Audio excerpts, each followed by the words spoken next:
చూస్తే నమ్మరు, చాలా ఇన్ఫ్లుయెన్సర్లు సేవ్ పునర్విక అని ఒక వీడియో ఏంటంటే సేవ్ పునర్విక వాళ్ళు డొనేట్ చేశారా లేదా అనేది సెకండరీ.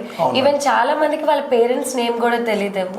100%. అండ్ అసలు ఆ పాప ఏ ఊరు నుంచి అనేది కూడా తెలియదేమో నాకు తెలుసు. 100%. బట్ 100 ఇన్ఫ్లుయెన్సర్లు, 100 కాదు, మోర్ దెన్ థౌజండ్స్ లోని save Punarvika save Punarvika save Punarvika. కానీ బేబీ దగ్గరికి వెళ్ళి వీడియో చేసిన వాళ్ళు మాత్రం లైక్ జగదీష్, లైక్ ఇంకొక 1 2 3 నేమ్స్ అండి. అది అంతే, పదుల సంఖ్యలో ఉన్నారు అంతే. ఇట్లా చెప్పొచ్చు. అసలు ఇదేంటి, వాళ్ళు ఏమైనా డొనేట్ చేశారా వాళ్ళకి? అదే మేడం, యాక్చువల్గా ఏదైతే ఈ స్కానర్స్ పెడుతున్నారో మేడం చెప్పినట్టుగా అసలు ఫస్ట్ ఆఫ్ ఆల్ ఇన్ఫ్లుయెన్సర్సే చెప్తున్నాను. అంటే ఎవరిని కూడా ఇది తప్పు పట్టడానికి కాదు, అసలు పేరెంట్స్ వరకు. ఎందుకంటే చాలామంది ఆ అమ్మాయిని చూసి బ్రతికించాలన్న ఒక కాన్సెప్ట్తో మానవత్వంతో ₹1 డొనేట్ చేస్తున్నారు. అది ఎక్కడ కూడా డైవర్ట్ అవ్వకూడదు అనేది ఒక మా ఆకాంక్ష. సో ఏదైతే మేడం చెప్పారో పేరెంట్స్ వాళ్ళకి పేర్లు కూడా చాలామందికి తెలియదు. అసలు స్కానర్ పెడితే ఆ స్కానర్కి అమౌంట్ వేసేస్తున్నారు, 10,000 సంఖ్యలో వేస్తున్నారు. అంటే ₹1 ఇచ్చినవాడు ఉన్నాడు, ₹10 ఇచ్చినవాడు ఉన్నాడు. అసలు ఆ స్కానర్ అది అది అది ఎందుకు ఒక ఇనిషియేటివ్ తీసుకొని వీడియోస్ పెట్టట్లేదు? అసలు డైరెక్ట్ గా ఆ టాపిక్ ఎందుకు మాట్లాడట్లేదు? Yes madam. ఇప్పుడు ఆ స్కానర్ పేరెంట్ దా లేకపోతే సమ్వన్ ఎల్సా? ఇప్పుడు రూల్ ప్రకారం చూసుకుంటే ఎవరి స్కానర్ అయినా లైక్ పర్టికులర్గా ఇండివిజువల్ స్కానర్ ఎవరికి బ్యాక్ టు బ్యాక్ 20 తప్ప ఎక్కువ అవ్వవు. 20 కన్నా కొన్ని వందల్లో వేలల్లో లక్షల్లో తనకి డొనేషన్స్ వస్తున్నాయి. బికాస్ తన్ని సేవ్ చేయాలని ఒకే ఒక్క ఇంటెన్షన్తో. మరి వాళ్ళ పేరెంట్స్ స్కానర్ కాకుండా, వాళ్ళ బ్యాంక్ డీటెయిల్స్ IFSC కోడ్ కాకుండా బయట స్కానర్లు ఎలా తీసుకొచ్చారు మీరు? అసలు దీనికి సొల్యూషన్ ఏంటి సార్? అసలు దీన్ని ఎలా అప్రోచ్ అవ్వాలి? సో యాక్చువల్గా ఏదైతే పాప కర్నూలు డిస్ట్రిక్ట్, అంటే నేను అదే అంటాను, జిల్లాతోని ఏరియాతో సంబంధం లేదు. ఒక పసి హృదయాన్ని బ్రతికిద్దామని చెప్పి మన రెండు తెలుగు రాష్ట్రాలే కాదు, మనం చేస్తున్న ఈ ప్రయత్నంగా అందరూ కూడా చేయి కలుపుతున్నారు. అంటే యాక్చువల్గా మీరు ఏదైతే చెప్పారో నిన్న గ్రీవెన్స్, అసలు ఫస్ట్ మనం చేయవలసింది ఇలాంటి మంచి పని చేసేటప్పుడు ఒక సిస్టమ్ డెవలప్ లేకపోతే కంపల్సరీ డబ్బు అనేది పెద్ద జబ్బు మేడం. ఎందుకంటే ఏదైతే మనం ఒక హెల్త్ ఇష్యూ గురించి మనం అది వాడుతున్నామో అది డైవర్ట్ అయ్యే ప్రమాదం 100% ఉంటుంది. సో దాన్ని ఒక సిస్టమేటిక్గా చేయాలంటే యాక్చువల్గా first of all Kurnool collector గారు ఒక IAS అధికారి ఆయన్ని అప్రోచ్ అయ్యి, అంటే దీన్ని సోషల్ మీడియాలోకి పెట్టే ముందే సో దీన్ని ఏ విధంగా వెళ్తే బాగుంటుంది. ఎందుకంటే చాలా వరకు కొంతమంది ఏంటి పర్సనల్ స్కానర్స్ ఇస్తారంటే అకౌంట్ బ్లాక్ అవుతుందని చెప్తున్నారు. ఇంత వ్యవస్థ ఉండి ఇన్నుండి ఆ పాప పేరు మనం ఎందుకు తీయలేం అకౌంట్స్, బిజినెస్ అకౌంట్ ఓపెన్ చేసి? సో దీనికి ఒక కాజ్ మీద అన్లిమిటెడ్గా మనం తీసుకోవచ్చు. ఆథరైజేషన్ కూడా తీసుకుంటే తప్పకుండా పెట్టే ప్రతి రూపాయి కూడా పాప అకౌంట్లోకి వెళ్తే నాకు తెలిసి ఈ పాటికే ఆ 16 కోట్లు రీచ్ అయిపోతామేమో, ఇఫ్ ఐఎమ్ నాట్ రాంగ్ అని అనుకుంటున్నాను. కానీ జగదీష్ గారు ఏదైతే ట్రావెల్ జగదీష్ గారు ఫస్ట్ నుంచి ఫాలోఅప్ చేస్తున్నారో, ఆయన మార్నింగ్ అప్డేట్ ప్రకారం నియర్లీ 9 crores ఆయన సరౌండింగ్, ఆయన చుట్టుపక్కల ఏదైతే మనం ఇందాకలో అనుకున్నాం ఆ 10 సంఖ్యలో ఉన్నటువంటి అమౌంటే 9 crores చెప్పారు. ఇప్పుడు మీరు నేను అనుకున్న ఈ వేల సంఖ్యలో అమౌంట్ అసలు ఎంతవరకు గ్యాదర్ అయింది, ఎంత కలెక్ట్ అయింది? చాలామంది ఇన్ఫ్లుయెన్సర్స్ కూడా మేము ఈరోజు కలెక్షన్ 1 lakh, ఈరోజు కలెక్షన్ 2 lakhs ఇన్ని పెడుతున్నారు. అసలు ఇదంతా అసలు ఆ పేరెంట్కి అప్డేట్ అయ్యిందా? సో ఈ అమౌంట్ అంతా కూడా చిన్నారికి చేరుతుందా?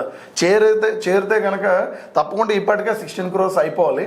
కానీ ఇంకా స్కానర్స్ అన్నివి ఇవి ఎందుకు అందులోనూ కొన్ని స్కానర్స్ అయితే డైరెక్ట్గా ఫ్రాడ్ స్కానర్స్ కూడా ఉన్నాయి. ఇప్పుడు జగదీష్ గారు 9 crores చేశానని చెప్పి అఫీషియల్ అప్డేట్ ఇచ్చారు, కానీ ఇక్కడ ఫాదర్కి ఇచ్చారా? మీకేమైనా తెలుసా? ఇంకా అది లేదు మేడం, అప్డేట్ లేదు. ఎందుకంటే అది కూడా బ్రేకప్ కింద చెప్పాడు ఆయన. అంటే పాప అకౌంట్లోకి ఒక 4 crores ఉంది, అలాగే తండ్రి అకౌంట్లో 1.7 crores ఉంది, అలాగే తన గ్యాదర్ చేసిన అమౌంట్ కొంత, ఇవన్నీ కూడా బ్రేకప్ ఇస్తూ ఇంకా అదంతా కూడా గ్యాదర్ చేయలేదు, ఒక దగ్గరికి యూనిక్గా రాలేదు. మీరు యాక్చువల్గా అయితే కాల్ చేయడం జరిగింది ఎవరు? పునర్విక వాళ్ళ ఫాదర్కి. సో ఏం మాట్లాడారు ఆయన? ఒకసారి క్లుప్తంగా మాకేం చెప్పగలరు? సో యాక్చువల్గా పునర్విక వాళ్ళ ఫాదర్ ఏంటంటే కాల్స్ అయితే చాలా మంది చేస్తున్నారు, డే టు డే చాలా మంది కాల్స్లో మాట్లాడుతున్నారు. ఆయన అయితే ప్రస్తుతానికి ఏంటంటే చాలా నెంబర్ ఆఫ్ కాల్స్ రావడం వల్ల మేము రెస్పాండ్ అవ్వలేకపోతున్నాం. కానీ ఆయన కూడా అదే చెప్తున్నారు, ఎవరైతే అమౌంట్ వస్తుందో, అంటే నా రిక్వెస్ట్ ఏంటంటే నేను కూడా ఆయనకి అదే తెలియపరిచాను, దీనికి ఒక బ్రేకప్, అంటే అసలు ఆయనకి ఎవరెవరు ద్వారా ఎంత వచ్చిందో అది బయట పెడితే కనుక తప్పకుండా ఎవరైతే డోనర్స్ ఉన్నారో వాళ్ళకి ఒక క్లారిటీ వస్తుంది. సో ఎవరెవరు ఎందుకు ఏ జిల్లా నుంచి మాట్లాడట్లేదు ఇంకా ఏంటి? సో ప్రస్తుతానికి పాప టెస్ట్లు అవి చేస్తున్నారు మేడం, దానికోసం ఒక వేలో తిరుగుతున్నారు. అండ్ దాంతోపాటు ఈ వీడియోస్ అవి వైరల్ అవ్వడం, వాళ్ళ కాంటాక్ట్ నెంబర్స్కి రెగ్యులర్గా నెంబర్ ఆఫ్ కాల్స్, అలాగే నెంబర్ ఆఫ్ ఎవరైతే ఈ పబ్లిక్ నుంచి కాల్స్ ఉన్నాయో అవి ఒత్తిడి ఎక్కువ అవుతుంది. సో దానివల్ల ఏంటంటే ఆయన కొన్ని కాల్స్ అటెండ్ చేయలేని పరిస్థితి. నాకు తెలిసి ఈ రోజు రేపట్లో ఏదైతే ఒక పాజిటివ్ న్యూస్ వస్తుందని చెప్పి జగదీష్ చెప్తున్నారో, తప్పకుండా ఆయన మీడియా ముందుకు వచ్చి ఒక అప్డేట్ అయితే ఇస్తారని ఆశిస్తున్నాను నేను కూడా. ఓకే, యాక్చువల్గా ఇప్పటి వరకు చాలా ఫండ్ రేజ్ అయిపోయింది 100%. అంటే నిజం చెప్పాలి అంటే 16 crores కూడా రీచ్ అయిపోయి ఉంటుంది. కానీ ఇక్కడ సార్ చూసింది ఏంటంటే ఒక లూప్ హోల్. అంటే ఆయన ఎదురుగా చూశారు, బట్ ప్రెసెంట్ మా దగ్గర ప్రూఫ్ లేదు కాబట్టి మేము మాట్లాడలేకపోతున్నాం. But definitely within 2 to 3 daysలో మేము ఆ ప్రూఫ్ కూడా విత్ వీడియోస్ తోటి మీ ముందుకి తీసుకొస్తాం. మేము ట్రై చేస్తాం మ్యాక్సిమం. మా కళ్ళ ముందే లైక్ స్కానర్స్, లైక్ అంటే బేబీ స్కానర్ కాకుండా పర్సనల్ స్కానర్ పెట్టి అప్పటికప్పుడే 20 to 30,000 వస్తున్నాయి. నియర్లీ 20 to 30,000 స్కాన్ లైక్ పర్సనల్గా వాళ్ళు యూజ్ చేసుకున్నారు. బట్ అక్కడ బేబీ ఈవెన్ వాళ్ళ పేరెంట్స్ నేమ్ కాదు కదా, ఈవెన్ డీటెయిల్స్ కూడా 0. But name Punarvika, save Punarvika అనే నేమ్ యూజ్ చేసుకొని ఆల్రెడీ చాలా మటుకు లాస్ అయిపోయింది. సో సార్ ఏం చేశారు అంటే, సో డైరెక్ట్గా పోలీస్కి అయితే రేజ్ చేశారు కంప్లైంట్ మన సిపి గారికి. సో కమిషనర్ ఆఫ్ పోలీస్ దీన్ని ఆల్రెడీ ఇన్వెస్టిగేట్ చేయడం, ఎవరైతే వీడియోస్ చేశారో, ఎవరైతే పర్సనల్ స్కాన్స్ పెట్టారో వాళ్ళ అందరివి బయటకు వస్తాయి డెఫినెట్గా. సో ఈ వీడియో మీరు చూసినట్లయితే ఖచ్చితంగా మనీ బేబీకి చేరేలాగా చేయండి, ఎందుకంటే ఆ ప్రూఫ్ మిమ్మల్ని సేవ్ చేస్తుంది. ఎవరైతే పర్సనల్ స్కాన్స్ యూజ్ చేశారో వాళ్ళందరినీ సిపి గారు సెంటర్ చేయడం జరుగుతుంది. లైక్ ప్రూఫ్స్ అన్ని గ్యాదర్ చేయడం జరుగుతుంది. మీరు ఇచ్చారా లేదా అనేది కన్ఫర్మ్ చేయడం జరుగుతుంది. సో అది ఒక్కసారి వాళ్ళకి డీటెయిల్గా చెప్పండి సార్. యాక్చువల్గా ఈ వీడియో చూస్తున్న వాళ్ళందరికీ ఒక విన్నపం అండి. నేను కానీ మేడం కానీ ఎవరైతే అహర్నిశలు బేబీ ప్రాణం సేవ్ చేద్దామని చెప్పి జెన్యున్గా చేస్తున్నారో వాళ్ళ కోసం కాదండి. ఎవరైతే ఒక తప్పుడు ఆలోచన, అంటే ఈ పసి హృదయం మీద ఆ వస్తున్నటువంటి ఆ రూపాయిని కూడా తిందామని ఆలోచన ఉందో, మిత్రులారా దయచేసి అది మానుకోండి. ఎందుకంటే ఒక పసి ప్రాణం మీద కక్కుర్తిపడే మీరు అనుకోవచ్చు, ఎవరూ మమ్మల్ని గమనించట్లేదు, ఎవరూ మమ్మల్ని చూడట్లేదు, స్కానర్స్ పెట్టాం డబ్బులు వచ్చేస్తున్నాయని. తస్మాత్ జాగ్రత్త. ఎందుకంటే ఈ పసి హృదయం మీద జరుగుతున్నటువంటి ఈ మానవతా ఉద్యమం తప్పకుండా ఒక రీచ్కి చేరి ఆ ప్రాణాన్ని అయితే కాపాడడం జరుగుతుంది. అలాగే ఈ పాప మీదే స్కానర్స్ పెట్టుకొని ఎవరైతే ఈ డబ్బులు దండి రివర్స్ రూట్లో చాలామంది సోషల్ మీడియా ఇన్ఫ్లుయెన్సర్స్ కూడా పెడుతున్నారు, ఎందుకంటే ఫేక్ స్కానర్స్ పెడుతున్నారని. వీళ్ళందరూ కూడా ఎవరు మమ్మల్ని ఏం చేయరు, గమనించరు, గుంపులో గోవింద అని అనుకుంటున్నారేమో. ఆ గోవిందుడే మీ పని పడతాడు. ఎందుకంటే ఇది ఒక మంచి కార్యం. ఈ కార్యంలో కూడా మీరు ఈ సైబర్ వీటికి సోర్స్ ఎత్తుక్కొని చేస్తే కనుక పుట్టగొతలు ఉండవు. కానీ దీనికైతే కనుక నేను ఒక లెటర్ కూడా ఆల్రెడీ ఇవ్వడం జరిగింది. దయచేసి ఎవరైతే ఇప్పటి వరకు ఆల్రెడీ జగదీష్ చెప్పే డొనేషన్స్ కూడా ఆఫ్ చేయండి. సో ఒక కన్క్లూజన్కి వస్తుందని చెప్పి పాజిటివ్ న్యూస్ కూడా ఫుల్ క్లియర్గా వాళ్ళు అప్డేట్ ఇస్తామని. సో ఇప్పుడు వరకు ఎవరెవరైతే ఏ ఏరియాలో ఏ జిల్లాలో ఎంతెంత కలెక్ట్ చేశారో నిస్వార్థంగా చేసిన వాళ్ళందరూ కూడా అది పాప తల్లిదండ్రులకి చేరిస్తే కనుక నిజంగా ఈ ఉద్యమం ఎంత అంటే ఇన్ని క్రోర్స్ ఆఫ్ అమౌంట్ అనేది నాకు తెలిసి నా సర్వీస్ ఫీల్డ్లో ఫస్ట్ టైం మేడం. అంటే సోషల్ మీడియా అనేది మంచిని 10 మందికి పంచాలి. ఎందుకంటే పునర్వికాకే ఇంత హ్యూజ్ రెస్పాన్స్ వచ్చింది. ఎందుకంటే ఇక్కడ కులం చూడలేదు, మతం చూడలేదు, ప్రాంతం చూడలేదు, తన్ని ఆ చిన్ని ప్రాణాన్ని ఆ నవ్వుని మళ్ళీ చూడాలని ఒకే ఒక మంచి ఉద్దేశంతో ఇవన్నీ వచ్చాయి. ఇన్ఫ్లుయెన్సర్స్ కూడా మీరు ఎవరికి చేస్తున్నారు, ఏ స్కానర్కి చేస్తున్నారు అనేది కూడా, అంటే వీడియో పెట్టేసాం మనకి రీచ్ వచ్చేసింది, తర్వాత నెక్స్ట్ వీడియోస్కి మనకి రీచ్ ఉంటుంది అని ఆలోచించకుండా అది కరెక్ట్గా సాయానికి వెళ్తుందా లేదా అనేది చూడండి. సో ఒక గ్రూప్ ఫామ్ అవ్వాలి. సో అది ఇప్పుడు నెక్స్ట్ టైం, ఇప్పుడు పునర్విక అయిపోయింది సార్, నెక్స్ట్ టైం ఇంకొక బేబీ, అంటే ఇలా ఎవరు జరగకూడదనే దైవ సాక్షిగా కోరుకుంటాం ప్రతి ఒక్కరు. కానీ ఇప్పుడు ఏం జరుగుతుందంటే సార్, కర్నూలులో ఒక 10 మంది బ్యాచ్, హైదరాబాద్లో ఒక 20 మంది బ్యాచ్, వైజాగ్లో మన కళ్ళ ముందే ఒక 30 మంది బ్యాచ్ ఇలా చేరి బ్యానర్స్ పెట్టేసి బాక్స్ పెట్టేసి దండడం స్టార్ట్ చేస్తున్నారు. ఇది అసలు ప్రాసెసా, ఇది అసలు ప్రొసీజరా? యాక్చువల్గా సోషల్ సర్వీస్లో మనీ ట్రాన్సాక్షన్కి వచ్చేసరికి ప్రతిదానికి మీరు ఫర్ ఎగ్జాంపుల్ గుడి దగ్గర నుంచి ఏదైనా చూసుకోండి, ఒక కమిటీస్ ఉంటాయి. దేవాదాయ శాఖ తీసుకోండి, లేదా ఇతర ఏవి తీసుకున్నా అమౌంట్ అనేసరికి ఒక కమిటీ ఉంటుంది. ఇప్పుడు ఇదేంటంటే వేలల్లో లేదు, 10లో లేదు, క్రోర్స్లో వెళ్ళిపోయింది. సో దీన్ని మెయింటైన్ చేసేది ఎవరు మేడం చేయాలి? సిస్టమ్. యాక్చువల్గా చదువుకున్న వాళ్ళు ఇన్ఫ్లుయెన్సర్స్ చాలా మంది ఉన్నారు. ఇటువంటివి చేసే ముందు యాక్చువల్గా మనం మెడికల్గా చూసి తనకి కష్టం వచ్చిందని రియాక్ట్ అవ్వడంలో తప్పులేదు, కానీ తను ఒక ప్రాపర్ సిస్టమ్. ఆ సిస్టమ్ ఎక్కడ డెవలప్ అవుతుందండి? ప్రతి జిల్లాలో కలెక్టర్స్ ఉంటారు. సో కలెక్టర్ దగ్గరికి వెళ్ళి మనం ఇలాంటివన్నీ కూడా వాళ్ళు నోటీస్ తీసుకెళ్ళచ్చు. సో మానవత్వంగా ముందుకు రావడం తప్పులేదు. దీన్ని ఒక సిస్టమ్ కింద డెవలప్ చేస్తే తప్పకుండా సిటీలో ఉన్న అడ్మినిస్ట్రేషన్ వాళ్ళు ఒక కమిటీ కింద పెట్టి, సో అప్పుడు బయటకు వస్తే ప్రతిదీ లెక్క, దానికి ఒక జవాబు అంతా కూడా ట్రాన్స్పరెన్సీగా ఉంటుందని నా ఒపీనియన్. నేను ఇప్పుడు అదే చేశాను. కలెక్టర్ గారికి నా సైడ్ నుంచి నేను చేసింది ఏంటంటే, నిన్న గ్రీవెన్స్ మన 2 తెలుగు రాష్ట్రాల్లో ఉన్న ప్రజలందరూ కూడా స్వచ్ఛందంగా మానవత్వంతో ముందుకు వస్తున్నారో వాళ్ళందరినీ తరపు నుంచి నేను ఒక రిప్రజెంటేషన్ అయితే కలెక్టర్ గారికి ఇచ్చాను. అందులో అదే మెన్షన్ చేశాను, సార్ దీనికి ఒక సిస్టమ్ లేదు. సో నిజంగా పాపం చాలా మంది డబ్బులు ముందుకు వస్తున్నారు ఇవ్వడానికి. ప్రతిదీ గవర్నమెంటే చేయాలంటే కొన్ని అవ్వచ్చు, అవ్వకపోవచ్చు. సో మనుషులు ఏదైతే మానవత్వంతో వచ్చారో అది గెలవాలి. అందులో కూడా ఫ్రాడ్లు జరిగే ఆస్కారానికి చాలా ఛాన్స్ ఉంది. మీలాంటి వాళ్ళు కూడా దీన్ని ఒక ప్రణాళిక రచించిపోతే అవ్వదని చెప్పి నేను కలెక్టర్ గారికి ఇచ్చాను. అలాగే ఈ రాంగ్ స్కానర్స్ ఏదైతే ఉందో దీని మీద సిపి గారిని డైరెక్ట్గా కలిసి గ్రీవెన్స్లో, ఆయన కూడా అంత బిజీ షెడ్యూల్లో నాకు ఒక 5-10 నిమిషాలు టైం ఇవ్వడం, ఆయన కలిసి ఈ వివరణ అంతా కూడా కోరాను. అలాగే ఆ పోలీస్ డిపార్ట్మెంట్ నుంచి కూడా అధికార యంత్రాంగాన్ని వాలంటరీగా వాళ్ళ తల్లిదండ్రులను ఇక్కడికి రప్పించి చేతనైనంత సాయం చేయండి సార్ అని చెప్పి సిపి గారికి కూడా రిక్వెస్ట్ చేశాను మేడం. యాక్చువల్గా గవర్నమెంట్ సోషల్ మీడియాలో యాక్టివ్గా ఉంది సార్. ఏ పార్టీ అనేది ప్రాబ్లం కాదు, అందరూ యాక్టివ్గా ఉన్నారు. కానీ అన్నీ చూస్తున్న గవర్నమెంట్ ఈ పునర్వికాన్ని ఎందుకు చూడలేకపోతుంది? సో ఇప్పుడు ప్రబలిక గారు చెప్పినట్టుగా గవర్నమెంట్ అంటే not belongs to single person అండి. గవర్నమెంట్ అంటే ఇట్ ఈస్ యూనిక్. అంటే మొత్తం భారతదేశమే కాదు, మన రాష్ట్రం ప్రభుత్వం కానీ కేంద్ర ప్రభుత్వం కానీ అందరినీ ఉద్దేశించి దిశనిర్దేశంగా ఒక డెసిషన్ తీసుకోవాలి. యాక్చువల్గా పునర్విక విషయంలో జరిగేది ఏంటంటే, SMA type 1 అనేది ఏదైతే ఈ స్పైనల్ మస్కులర్ యాస్ట్రోపీ అనే ఒక వ్యాధి అరుదుగా కోర్టులో ఒకరికి వస్తుందని అంటున్నారు. కానీ పునర్విక ఒకలే కాదు మేడం. అంటే పునర్విక ఇప్పుడు వీడియో 10 months బేబీ, అంటే ఏజ్ రీత్యా కొంచెం వయసులో చిన్న పాప, కొంచెం క్యూట్గా, ఎందుకంటే ఆ వీడియో ఒకటి వైరల్ అవ్వడం, స్ప్రెడ్ అవ్వడం, మనకి అది బయటకు వెలుగులోకి వచ్చింది. కానీ పునర్విక లాంటి బేబీస్ 800+ ఉన్నారు ఇండియా మొత్తం మీద. సో వాళ్ళందరికీ గవర్నమెంట్ ఆన్ ద స్పాట్ మనం అడగగలవా మేడం? అంటే తల్లికి 2 బిడ్డలు 2 కళ్ళు అంటాం.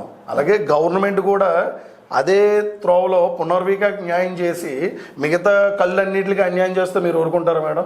సో మనం చప్పట్లు కొడతాం పునర్వికకి మోడీ గారు ఇంజెక్షన్ వేస్తున్నారని, మరి మిగతా వాళ్ళ పరిస్థితి ఏంటి మేడం? సో వాళ్ళందరికీ కలిపి ఒక్క కన్క్లూజన్కి వస్తే అది రియల్ హ్యాపీనెస్ అని నేను అంటాను, నేను నమ్ముతాను. సో దానికోసమే నరేంద్ర మోడీ గారికి కూడా మనం కామన్ మ్యాన్గా మనం చేయవలసింది ఏంటంటే, అన్ని దిక్కుల నుంచి కూడా చదువుకున్న వాళ్ళు ఉన్నారు. ఒక లెటర్ ఈరోజు నేను స్పీడ్ పోస్ట్ చేయడం జరిగింది. దీని మీద ఈ పిల్లలందరినీ ఉద్దేశించి, ఎందుకంటే ఆ ఇంజెక్షన్ ఏదైతే ఉందో USA నుంచి తెచ్చుకోవాలి. అది మనం ఎంత ఎందుకంటే పరిజ్ఞానంలో చాలా ముందుకు అభివృద్ధి దేశాల్లో ఇండియా ఒకటి. సో ఎంత ఎంత మెడికల్ డెవలప్మెంట్ ఉన్న మన దేశంలో మనమే ఎందుకు దీనికి ఇనిషియేటివ్ తీసుకోలేము? ఆ ఇంజెక్షన్ ఏదైతే ఉందో ఆ డెవలప్మెంట్ అనేది, అంటే తక్కువ కాస్ట్లో ఇటువంటి ఎవరైతే మిడిల్ క్లాస్ ఫ్యామిలీస్ ఆర్థికంగా వెనకబడిన వాళ్ళు ఉన్నారో, ఇలాంటి సమస్య ఎదురైనప్పుడు ఏదైతే మనం చెప్తుంటాం Aarogyasri, next some health schemes, health ministry ఒక ప్రణాళిక రచించి ఇటువంటి పిల్లల లైఫ్లో వెలుగులు నింపడానికి వాళ్ళే తప్పితే మనం ఈ ఒక్కరోజు రూపాయి ఒక పాపకు డొనేట్ చేసినంత మాత్రాన ఇది కన్క్లూజన్ అవ్వదు మేడం. ఇటువంటి చిన్నారులందరికీ ఫుల్ స్టాప్ పెట్టి ఇలాంటి కేసెస్ మళ్ళీ వచ్చినప్పుడు గవర్నమెంట్ అప్పుడు రిలీజ్ చేయాలి. అందుకే నిశ్శబ్దంగా ఉంది. అంటే సార్ దీనికి రిప్లై వస్తుంది అనుకుంటున్నారు? సో యాక్చువల్గా ఫస్ట్ టైం సో దీనికి చెప్తాను మేడం, 2 చేతులు కలిస్తేనే చప్పట్లు. ఈరోజు పునర్వికకి ఎన్ని క్రోర్స్ వస్తుందని ఎవరైనా ఎక్స్పెక్ట్ చేశారు మేడం? ఫస్ట్ వీడియో పెట్టినప్పుడు 16 కోట్లు అని, అంటే ట్రావెల్ జగదీష్. సో ఫస్ట్ పెట్టినప్పుడు ఏమనుకుంటారు, ఎంత అమౌంట్ ఏమొస్తుంది, 1 లక్ష 2 లక్షలు అనుకుంటారు. కానీ ఈ గోన్ విత్ పాజిటివ్ హోప్ ఒక చిన్నారి కోసం. అలాగే నేను ఇంతమంది చిన్నారుల కోసం ఒక లెటర్ పెట్టాను, letters hope the best madam. అంటే ఆ పిల్లలందరికీ సంబంధించి, అలాగే ఇప్పుడు ఇన్ఫ్లుయెన్సర్స్ అందరూ కష్టపడి వీడియోస్ పెట్టారు. అంటే ఇందులో ఫ్రాడ్ చేస్తున్న వాళ్ళు పక్కన పెట్టేస్తే జెన్యున్గా చేసే వాళ్ళందరి సంకల్పం, ఆశయం, మీ ఆశయం, నా తాలూకు ఆశయం కూడా తప్పకుండా అక్కడ వరకు చేరుతుంది. దీనికి ఒక కన్క్లూజన్ అయితే పార్లమెంట్లో అతి త్వరలోనే ఒక బిల్ పాస్ చేసే న్యూస్ వింటామని నేను ఆశిస్తున్నాను. Wow, super. అంటే ఇది మంచి ఇనిషియేటివ్ స్టెప్ అనే చెప్పాలి. అండ్ సార్, మీరు ఇప్పుడు పొలిటీషియన్స్ కూడా రిప్రజెంటేషన్ ఇవ్వడం జరిగింది. Yes, madam. సో వాళ్ళు ఎలా స్పందించారు? అంటే లైక్ ఇప్పుడు వాళ్ళకున్న బిజీ స్కెడ్యూల్స్లోని ఈ పునర్విక మ్యాటర్ అనేది వాళ్ళు ఎలా తీసుకున్నారు, అసలు వాళ్ళ తరపు నుంచి ఏం హెల్ప్ చేస్తాననేది చెప్పారు. యాక్చువల్గా అయితే నేను పాలిటిక్స్కి వచ్చేసరికి ఇది యాక్చువల్గా సెంట్రల్ నుంచే రావాలి మేడం. ఇది ఈ బల్క్ అమౌంట్ అనేది మెయిన్ స్టేట్ కన్నా సెంట్రల్ నుంచి సపోర్ట్ రావాలి మనకి, ఈ హెల్త్ మినిస్ట్రీ ఏదైతే ఉందో. సో మన స్టేట్కి వచ్చేసరికి విష్ణుకుమార్ రాజు గారు BJP state floor leader. So ఆయనకి కలుద్దామని వెళ్ళాను. అసెంబ్లీ సెషన్స్ వల్ల ఆయన దొరకలేదు. కానీ నేను అంతటితో ఆగలేదు. ఆయన కుమార్తె అయినటువంటి దీపికా మేడం గారిని కలిసి ఈ రిప్రజెంటేషన్ ఏదైతే ఇప్పటి వరకు నేను మీకు చెప్పానో ఆ ఎక్స్ప్లెనేషన్ అంతా మేడం చెప్పడం. సో ఆవిడలో ఒక కదలిక. ఎందుకంటే మనం వెళ్ళింది డబ్బులు అడగడానికి వెళ్ళలే, ఈ సిస్టమ్ని డెవలప్ చేయండి మీ నాన్నగారి రూపంలో. ఎందుకంటే మన స్టేట్ నుంచి బీజేపీ ఫ్లోర్ లీడర్గా మోడీ గారి దృష్టికి తీసుకెళ్తారని ఒక చిన్న ఆశ మేడం. ఎందుకంటే విష్ణుకుమార్ రాజు గారు కూడా బీజేపీ తరపు నుంచి ఎన్నో ఇష్యూస్ సెంట్రల్ దృష్టికి తీసుకెళ్లారు. ఈ పాప ఇష్యూని కూడా తీసుకెళ్తారని చెప్పి అదే అంటున్నాను. మనకున్న నాలెడ్జ్ని ఈ సిస్టమేటిక్గా పెడితే ఏవైతే రాంగ్ స్ట్రాటజీ ప్లే చేసేవాళ్ళు కానీ ఈ పాప విషయాన్ని అడ్డు పెట్టుకొని డబ్బులు దండుదాం అన్న వాళ్ళకి కానీ వణుకు పడుతుంది.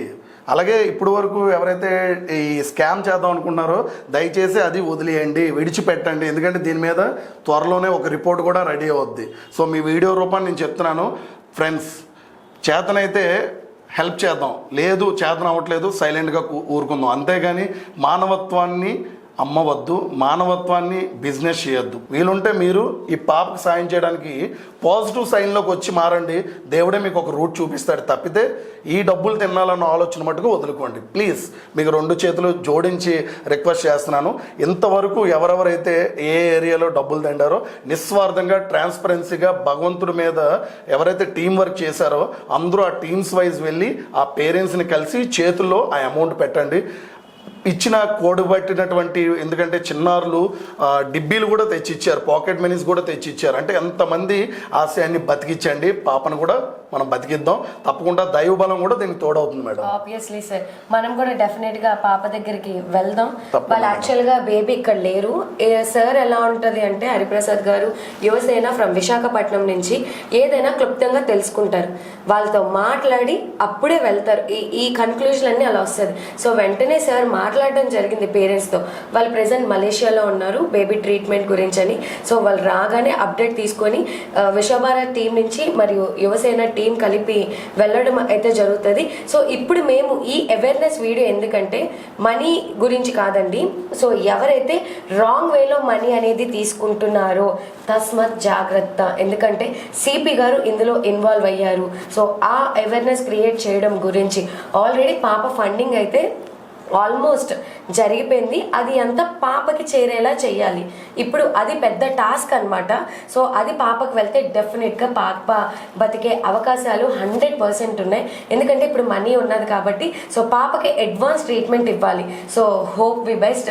పాప ఎంచక్క నవ్వుతూ అలాగే బ్రతికి మన ముందు నిండు నూరేళ్ళు బ్రతకాలనే మనస్ఫూర్తిగా మనం కోరుకుందాం మన టీం తరపు నుంచి. సో ఈ వీడియోని అందరూ మాక్సిమం షేర్ చేయండి.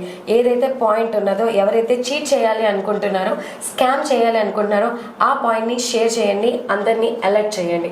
ఈ వీడియో నచ్చినట్లయితే ఖచ్చితంగా షేర్ చేసి మీరేమనుకుంటున్నారు అనేది కామెంట్ సెక్షన్లో షేర్ చేయండి. And thank you so much sir. Me valuable టైంని మా స్టూడియోకి వచ్చి ఇంత అంటే మీరు చేసిన జర్నీ అంతా విత్ ఇన్ 1 డేలో, it's not a simple thing. So money కాదు, అక్కడ మీరు తీసుకున్న ఇనిషియేటివ్ స్టెప్ రేపు పొద్దున రాబోయే తరాలకి యూజ్ అవుతుందని నేను డెఫినెట్గా అనుకుంటున్నాను. మెడికల్లోని కూడా మన గవర్నమెంటే ఇనిషియేటివ్ స్టెప్ తీసుకుంటుందని మనస్ఫూర్తిగా కోరుకుంటూ థ్యాంక్ యూ సో మచ్.